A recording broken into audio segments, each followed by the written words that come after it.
பெண் குழந்தைகளுக்காக தொடங்கப்பட்டுள்ள செல்வ மகள் சேமிப்பு திட்டத்தில் நாட்டிலேயே தமிழகம் முதல் இடத்தில் இருப்பதாக சென்னை மண்டல அஞ்சல் துறை தலைவர் மெர்வின் அலெக்சாண்டர் தெரிவித்துள்ளார். அஞ்சல் மன்றத்தின் 25வது ஆண்டு வெள்ளி விழா மற்றும் உலக அஞ்சல் தினம் இன்று கொண்டாடப்பட்டது.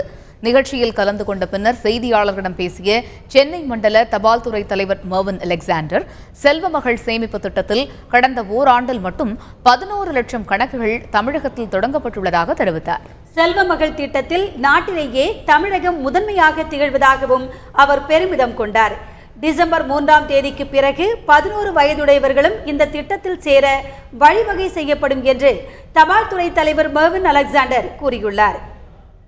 செல்வ மகள் தமிழ்நாட்டில் ஒரு மிகப்பெரிய ஒரு சக்ஸஸ் ஸ்டோரி. உங்களுக்கு தெரியும், அது இப்போ கூட அது ரொம்ப நல்லா எல்லா போஸ்ட் ஆஃபீஸ்லையும் போயிட்டுருக்குது. கிட்டத்தட்ட 11 லட்சம் அக்கௌண்ட்டு எஸ்எஸ்ஏ அக்கௌண்ட்டு ஓப்பன் பண்ணிட்டோம். இந்தியாவிலே தமிழ்நாடு தான் நம்பர் 1 இருக்குது. இதில் ஒரு முக்கியமான அம்சம் என்னென்னு சொன்னோன்னா, இந்த வருஷம் இந்த ஃபினான்ஷியல் இயரில் இதோட இன்ட்ரெஸ்ட் ரேட்டு கூட கூட்டியிருக்காங்க. 9.2% ஆகிடுச்சு. என்ன ஒரு முக்கிய விஷயம்னு சொன்னால், இந்த டிசம்பர் 2, 2015 வரை ஒரு 1 இயர் கன்செஷன் அப்ளிகபிளாக இருக்கும். அதாவது 10 வயசுக்கு மேலே உள்ள குழந்தைங்க, அதாவது அப்ராக்சிமேட்லி 11 வயசு குழந்தை கூட டிசம்பர் 2, 2015 வரை ஜாயின் பண்ணிக்கலாம்.